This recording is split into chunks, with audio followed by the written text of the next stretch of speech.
Hey, so it's me again with a different subject, relating to, of course, the fact that this is still the alternative weeks, and some of you chose the program around entrepreneurship, and maybe some of you are just generally interested in social enterprises, what those are, how those work. So here's a really mini little introduction to social enterprise and to some good examples of what that is. So, the first thing, you see a lot of money here on the screen, and this is traditionally what business is about. We're not getting into the evils of capitalism here. We're not getting into the fact that of greed and all of these purposes. But the purpose of a business is to make money. They have stakeholders, they have investors, they have different people that they need to pay back. And so the central focus, the central purpose is making money. Doesn't make them evil. I mean, money also, unfortunately, helps with a lot of things in the world. So, this is the sort of primary and the main purpose of a commercial business, this idea of making money. So, we see here on these diagrams the difference. So, you see the circle in the middle, that is the core value of that entity. And in commercial business, as you can see on the left, sorry, I just had to look down at my hands to see which is the left, um, is at its core profit based. Doesn't mean that they don't have social value. I don't think there are many companies nowadays, especially with our ability to find information on the internet, people to write articles and all these kind of things, even though there are still a lot of corporations that we don't necessarily know the names of in our daily lives, but there aren't many that can remain an island and not have any social value whatsoever. We tend to call this in the business world, especially where it is used to promote the business, as corporate social responsibility, or CSR, which is super important for the branding of particular businesses. For many of those businesses, it's also super important for them that they're doing something like this. But that social value, that creation of jobs, of climate awareness, of any of those things, is a secondary value to the profit. And then if we flip over to the right side, where we have something called social enterprise or social business, then you see that the social value becomes the core function and profit is something secondary. This doesn't mean that the money factor is not important, but the money factor is there not to bring profit to shareholders. Sorry, cannot get my words out. It's after midnight. But that it's there more to make a closed chain so that the enterprise, the business, the organization can be self sustainable. So this is like the core difference. And here we see another diagram, one taken from somewhere else. So there was at some point somewhere on this a spelling mistake. It's not mine. Not that I need to. I'm not that I don't make them myself. So we see here sort of the old values where you would have a profit company. This is the one on the right hand side this time, with motivation for profits, responsibility for stockholders, creating economic value. And then on the far left, we have the NGO, non governmental organization, or sometimes today known as non for profit. Sitting on the other side, which was, your charities, your organizations, your trusts, the places where you weren't necessarily seeing money. And then we see that blended part in the middle, which is that social enterprise, that social business, is trying to sit in the middle of creating some money, and yet at the same time that focus on societal change. Why do we see this change? Well, we see this change because of apathy. There's a lot of apathy around social issues. There's a really great talk by Melinda Gates where she talks about the issue of polio, for example, a rather serious condition that was almost wiped out in the world, but because it was so close to being wiped out, then people didn't really want to put their money into that anymore.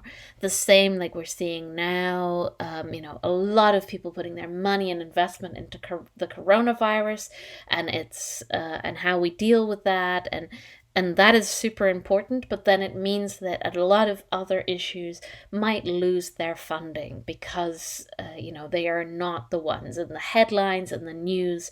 And this was happening for a lot of NGOs, for a lot of causes, for a lot of organizations. And so the idea of the social enterprise came up as a way that they could kind of survive these different trends in the social sphere.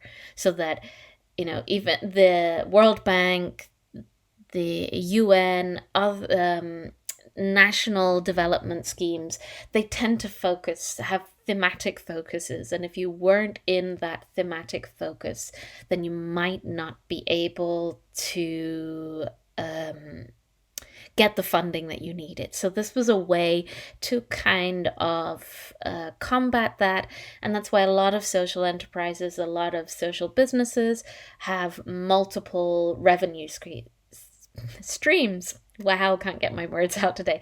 That's the same for NGOs, it's the same for profit companies. So it's kind of sometimes difficult to tell if something is one or another, or yeah. But hopefully this kind of makes sense. This is Muhammad Yunus. He's kind of seen as the godfather of social enterprise.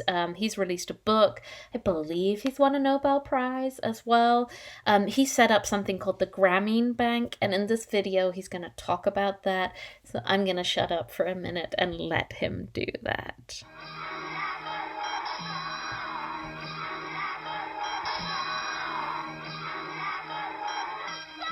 He is the most unlikely of combinations, a revolutionary banker, a man who has loaned billions of dollars to millions of poor people, all of it without any collateral.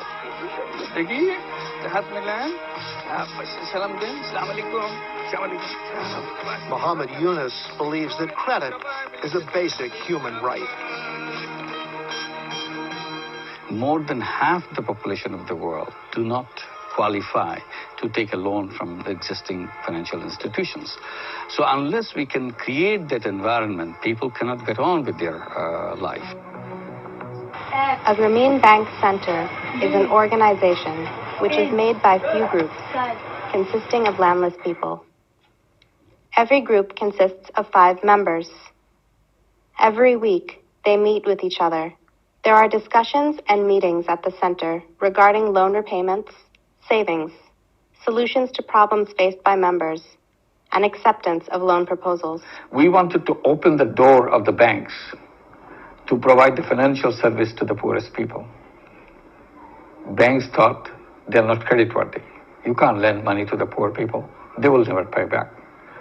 So we started in a very humble way in one village, lending money to few people in that village, without any collateral, without any guarantee, without any lawyers involved in it. And it worked. And it makes us very excited. And then we started expanding it and expanding it. And on the way, we created Grameen Bank. Today, we have nearly 8 million borrowers in Bangladesh, in Grameen Bank. 97% of them are women, starting as a very destitute women. Now they change their life because Grameen Bank gives them the loan. Grameen Bank lends out over $100 million a month in tiny loans, averaging about $220. And that money changes life. Aisha Begums took loans amounting 6,000, 8,000, 10,000 taka in second, third, and the fourth time respectively, which helped her business grow rapidly. Aisha Begum's basic loan is currently 40,000 taka, and she also has a micro-enterprise loan of 80,000 taka. With the loan money, she has increased the number of sewing machines in her business from 1 to 3. Instead of just 1, now 3 people are employed at her workplace. Eunice is loaning $20 each to thousands of beggars. But this time, not only will no collateral be required, there are no repayment plans either. Just like that first loan of $27 he made to a small group of women many years ago. Every center has 16 decisions for socio-economic improvement program, which has played a vital role in improving another members' lives. In her free time, she takes care of her papaya plants. When I come to a village and talk to the women who joined Grameen Bank 15 years, 20 years back, not only you see their faces and what they wear, how they live, and most of all, looking at the children. The amazing children. Now they are in school, little kids in 5th grade, 6th grade, in colleges. Suddenly you become very optimistic. And today, they are moving out of poverty. Their children are in school. Grameen Bank gives them education loans. They go for higher education. Thousands and thousands of students are in higher education, becoming doctors, engineers, and other professionals out of these illiterate families. আমার আম্মু সেই ছোটবেলা থেকেই উচ্চ মাধ্যমিক পর্যায় পর্যন্ত যে সাহস দেখিয়েছেন পড়াশোনার ব্যাপারে, এরপরে গ্রামীণ ব্যাংক তার চেয়েও আরেক বড় এক ধরনের সাহস দেখিয়েছে শিক্ষা ঋণ দিয়ে। কারণ তা না হলে আমার আম্মুর পক্ষে হয়তো উচ্চ শিক্ষার যে পর্যায়টা আছে সেটা কমপ্লিট করানো হতো না। আর এই যে সাফল্যটার পেছনে একমাত্র অবদান হলো গ্রামীণ ব্যাংকের শিক্ষা ঋণের। Small loans are used to start small businesses, such as mat weaving or preparing rice or ban leaves for market. Once a loan has been repaid, larger loans can be taken, some of them for hundreds of dollars. My husband drives a baby taxi. It costs 250,000. I want to buy a rickshaw for 20 to 50,000 taka. So all we have done, just open the door for financial services. And the bank, Grameen Bank, is owned by the borrowers, the poor women. They own the bank. Bank makes profit. Profit goes back to them as dividends.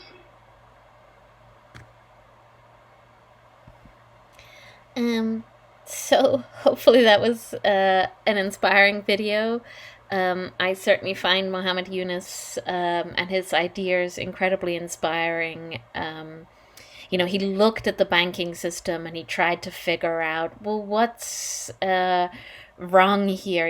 Why do the people that need it the most, the people that have no collateral, which means they don't have anything of financial worth in their life, they don't own property, they don't own a vehicle, they don't have TVs and other things that the banks could come after if things were not working. And he changed that, and he put trust and faith in people. He spread the risk, which is a great entrepreneurial skill to do by investing in groups of people. And that's how things could change. And you could see the fact that the ownership of the bank, of Grameen Bank, was given over to the women means that you have that closed cycle. That are not shareholders that are making a lot of money out of this. It is the people that need the money that are receiving the money. So on to the diagram that you maybe have in front of you now, which is the social business maturity model. it's not necessarily super important. So we look at the first row where we have these island, where, and this would be where there's no customer involvement, there's no social technology, and we're basically unaware of the organizational approach of a company. As I said, there are not many companies like this nowadays. Very often this would be the B2B companies, which means business to business companies. So companies like Maersk, and that's why I say not entirely, because we do know the name, but we don't necessarily know all of their businesses. The people that supply meat and other produce to McDonald's, for example, Johnson & Johnson, one of these huge companies that supplies so many different products. You don't necessarily, as a customer, have an awful lot of contact to the business itself. You maybe have contact to the, they're not called children businesses, but those that lie underneath. Then you have the channel, which is kind of more pushing their information out. Again, very old style of business where, you don't necessarily have the social media impact there. A lot of big corporations are able to do this because they have a monopoly over parts of the business sectors. And then we get from membrane through to social business, where you can see that the customer has a lot more impact. So if we go down to the customer involvement row, you can see in the membrane, this is a pull, which means you or I as customers are expressing a need for something, and the company creates that. We don't necessarily have a lot of involvement in how that's being done, it's just presented. And then if we move across to the social CRM, don't remember what CRM stands for, sorry, should have looked that up before I started this, but hey, nobody's perfect. But here you have a little bit more engagement, so this might be, for example, beta testing, and then, of course, when we head straight up to the social business, that's co-creation. So it's not that you're just beta testing something that's already been produced, but that you're part of the whole production system. Now, not all social businesses are going to be this open, but this is one part of it, that it's thought of as co-creating. It's not that you enter a community or a area and don't involve the people that you're trying to help in that sense. So that's where the co-creation comes in. Social businesses in perhaps more privileged or wealthy areas might be a little bit more towards the social CRM than the social business. But, it really depends on the person running it and what they're trying to achieve. So let's go to some examples from around the world. I'm afraid they're very European, Eurocentric examples. I will see what I can do maybe in a secondary session to come with other ideas. So one, and you can't see it very well on their t-shirts, but these guys sitting here have t-shirts which say San Pellegrino, sorry for the bad pronunciation. And what is this business? Well, and this diagram does not show it very well, but what it was set up as, so the social core of this business is to help people that have faced a substance addiction in their life to gain new skills, to be rehabilitated, and to move on with their lives. So what they do as a business model, so their main purpose is the rehabilitation of those people suffering from a substance abuse. So they do have some training there. They do have some therapists. But what they also do is have a farm where they produce produce, olives, tomatoes, all these kind of things. They also have a factory where they produce different machineries of sorts. I'm sure before, when I've looked on their website, they had, coffee machines. They're an Italian company after all. So looking towards that good coffee, that good pasta, that good olive oil, all that good stuff. And what they do then is use the produce of the farm to pay for the rehabilitation system. So it's a closed system. And the those that are going through rehabilitation, they might also be working on the farm. It's also getting out in nature, physical activity. It's a great way to rehabilitate yourself from a lot of different conditions, and this is what they're doing. So it's pretty cool. Then we move on to something else that's pretty cool with the Old School Cafe in San Francisco. So we've all heard the statistics, especially if you've spoken to James. And James, I'm so sad that you've gone without being able to say goodbye. I'm going to try and do the anarchy lesson without you, so keep the spot open.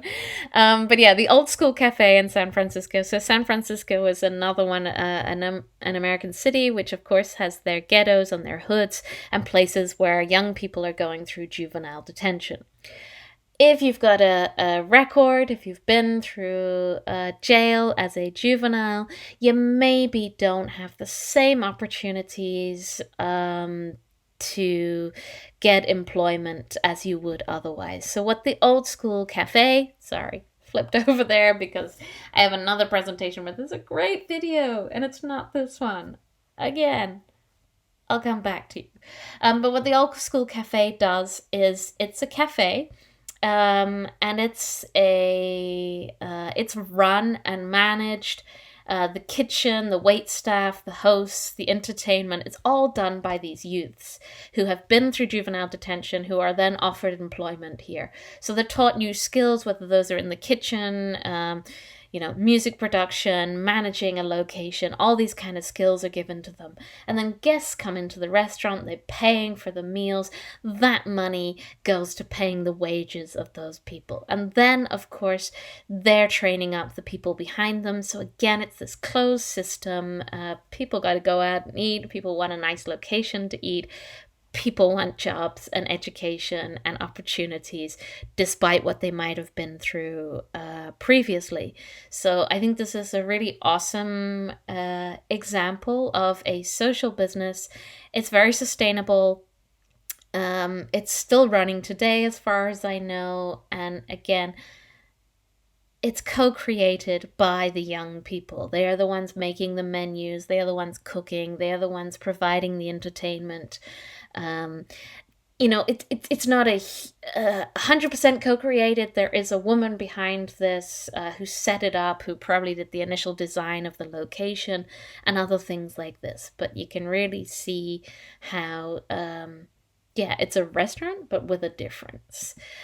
Here we have Solar Sister, which works on the Tupperware model. Tupperware model is an old school idea where housewives used to be given a lot of Tupperware from the Tupperware companies, and then they would have Tupperware parties with their friends. They would show them all the latest and greatest in Tupperware. Avon, the beauty company, also does it this way.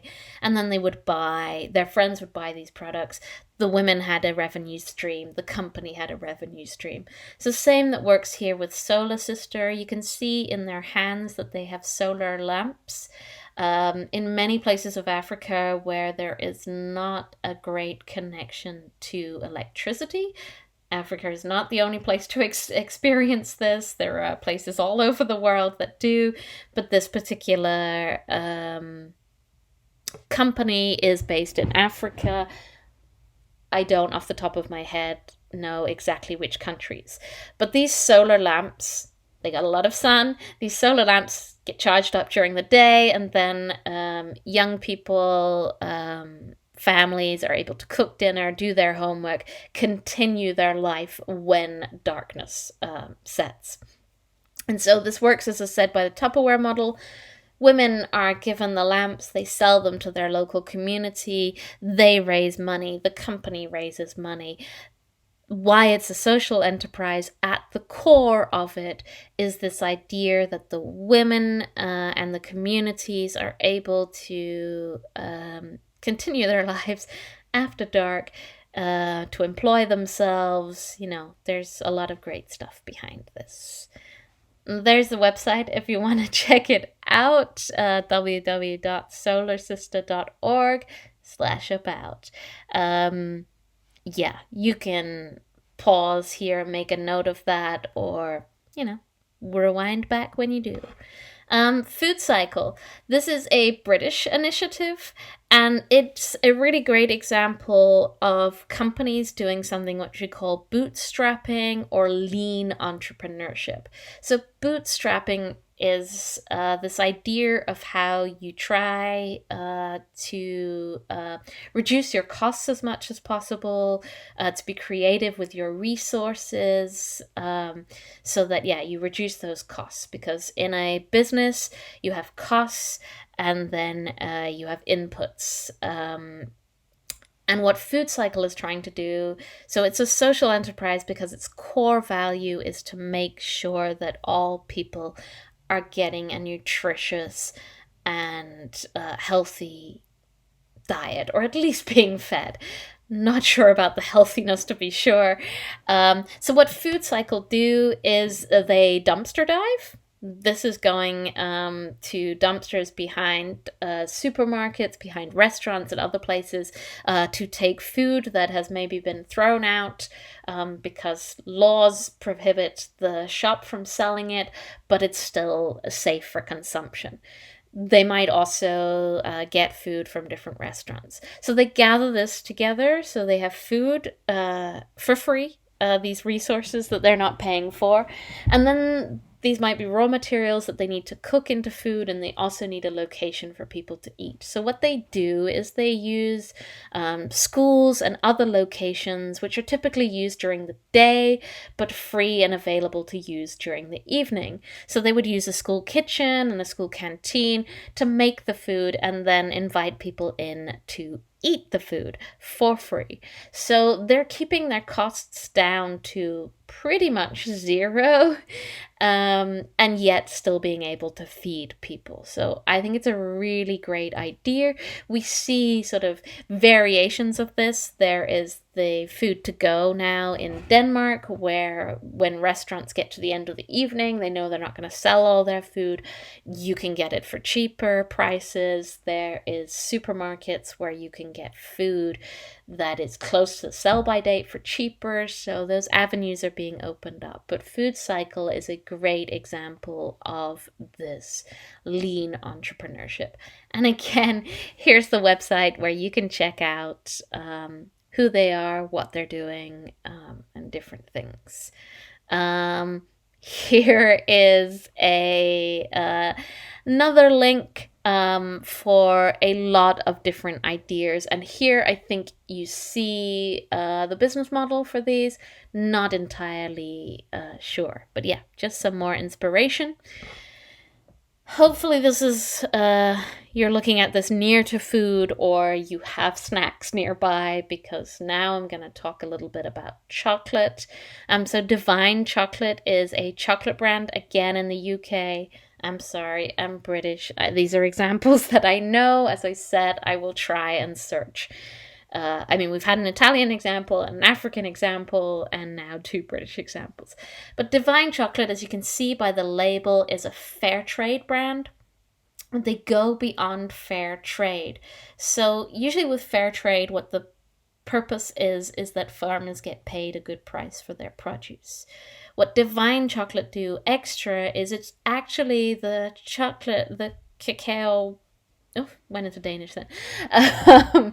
The people that are producing the cocoa beans that actually own the company. So that profit cycle, which we talked about, much like the Grameen Bank that we heard Mohammed Yunus talking about a few slides back, divine means that when, and it's expensive chocolate, but it's good chocolate, when this sells, then the money and the profit all goes back to the original producers of the cocoa. Of course, there are partners in the UK, in branding firms, in packaging firms, who also get a slice of the pie, but it's social in that sense. It's one of those borderline ones where you're like, oh, is it really a social enterprise? But that they, the cocoa producers, also get a slice of the profits at the end of the day. And this goes into improving the conditions there and all sorts. I think, I was about to say last but not least, sorry about the sliding through. So some examples that are a little bit on the edge, and so we can see the variation, the huge variation in what it means to be a social enterprise. So here's Ruby Cup. For those of you that don't know, that's a menstrual cup. So when a person that has a vagina and uterus and menstruates, has their menstruation, that cup, you fold it up in like is it a D shape or a C shape? I never know, but you fold it up, you insert it into the vagina, it collects the blood. Sorry if that's too much information, but menstruation, as I keep saying, is completely natural. Nothing disgusting or revolting about it. But what a Ruby Cup do? So one, menstrual cups are much more environmentally friendly. So it's a environmentally friendly product in and of itself. Why are they more environmentally friendly? Yes, they may be made of silicone or plastic or different produce, but they last for around 10 years. And the amount of sanitary products, whether they're tampons or sanitary towels, all made of plastic in different ways. I know that there are some eco-friendly brands, but they end up in landfills. And also, if you use an eco-friendly brand, but you're not throwing it away with the biological waste, but throwing it in the other waste, there's an incredible TED Talk where the person talks about how that doesn't necessarily help because it's still not going to biodegrade in the same way if it's not with biological waste. If it's in with all the other waste, it will still perhaps emit toxins because it cannot biodegrade in the same way. But anyway, so what Ruby Cup do is they do basically kind of like a 2-for-1 model.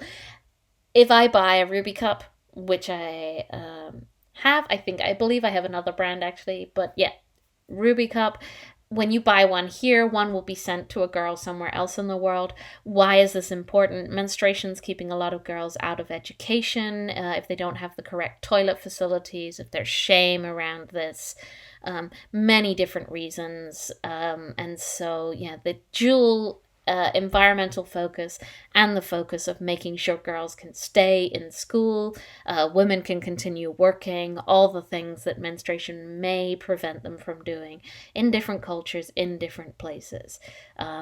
So it's a business, but it has this strong CSR, so it's really hard to place. Another Danish company, this is Retap, started at Copenhagen Business School. Their main focus is to reduce plastic waste. We've all seen the horrible pictures, the horrible photos. We know what plastic waste is doing to our planet.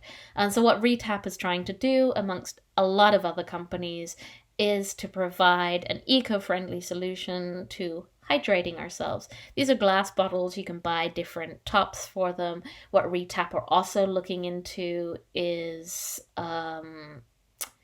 vending machines where you can get one of these bottles out, where you could refill in different ways, so that plastic waste is reduced. So their core focus was that plastic waste, but generally they operate as a clear commercial business. I think they were hoping to invest in hydropower in Brazil at some point, a lot of other things. But yeah, a difficult one. And this one's the actual last one now that I just skimmed through. It says Tadil in Danish, which means take part. And underneath it says Vores Samfund, our society. It's basically like a Craigslist Gumtree, eBay, Facebook kind of mix. So it's a social enterprise platform where you can go on and share an idea that you have and get people's feedback on it. Ask for people's assistance. Maybe your idea is to create an app, but you don't know how to build an app. So you could ask on there for people to help with the app building. And you can also offer your skills. Say you were somebody capable of building an app. You could put yourself on there and then people would offer. So it's a way of sharing resources in that case. I have no idea how long I have been talking now, or if this is even recorded. I hope it has, and I hope that it's useful. Here are some examples of what social enterprise can look like. And now I have to figure out how to stop this. Let's press